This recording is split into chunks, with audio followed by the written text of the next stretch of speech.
गणपती बाप्पा मोरया, पुढच्या वर्षी लवकर या, अशा जयघोषात आज आपल्या गणपती बाप्पा आता आपला निरोप घेणार आहेत.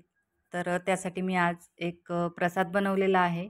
तर आपली वाटली डाळ जी असते, जी गणपती बाप्पाला निरोप देत असताना सगळ्यांकडे प्रसादाला असते, तर ती वाटली डाळ त्याची रेसिपी मी आज बनवलेली आहे.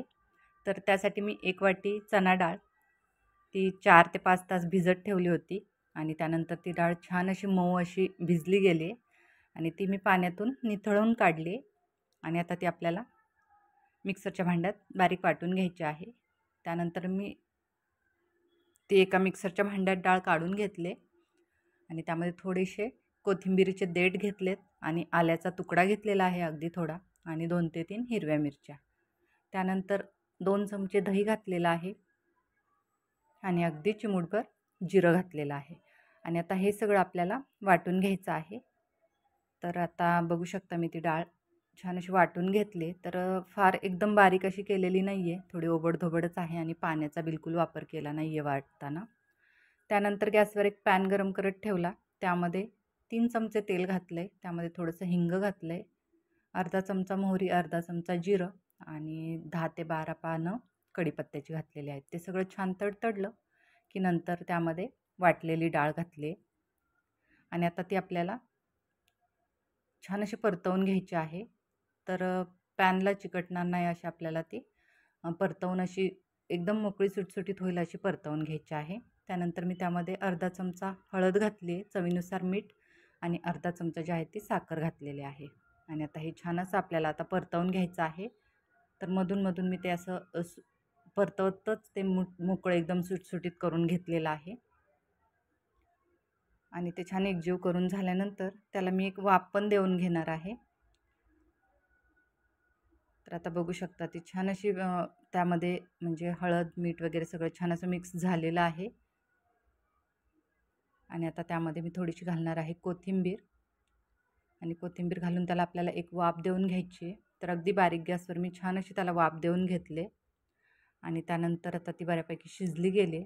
तर मी आता परत ती थोडीशी परतवून चमच्याच्या साहाय्यानंच अशी मोकळी एकदम फडफडीत अशी करून घेणार आहे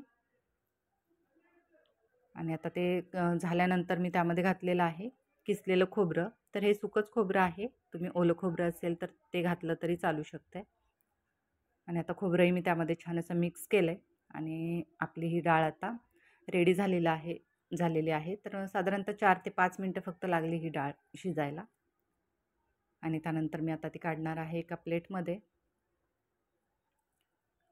तर मी केळीचं पान आणलेलं होतं आणि त्यावर हा आता प्रसादच बनवलेला आहे. तर मी तो केळीच्या पानामध्ये ठेवलेला आहे आणि त्यावर वरून मी परत भरपूर असं किसलेलं खोबरं घातलं आहे आणि कोथिंबीर घातलेली आहे आणि अशा प्रकारे आपला हा बाप्पाचा जो नैवेद्य आहे तो तयार झालेला आहे. तर आता त्यानंतर मी बाप्पाला ओवाळण्यासाठी म्हणून एक प्लेट तयार केलेली आहे आणि हा नैवेद्य तर तो घेऊन मी आमच्या सोसायटीच्या गणपतीलाच प्रसाद केलेला आहे. तर गणपतीची आरती झाली आणि आरती झाल्यानंतर जो आपण प्रसाद बनवलेला त्याचा बाप्पाला नैवेद्य दाखवला आणि त्यानंतर जो आहे तो पहिल्यांदा आपण बाप्पाला प्रसाद खायला दिलेला आहे आणि त्यानंतर सर्वांमध्ये हा प्रसाद वाटलेला आहे.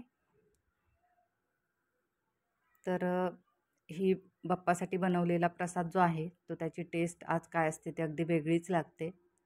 तर तुम्हाला मी बनवलेला हा प्रसाद त्याची रेसिपी कशी वाटली ते मला नक्की सांगा. तसेच आपल्या चॅनलला कनेक्टेड राहा, लाईक शेअर सबस्क्राईब करा. थँक्यू.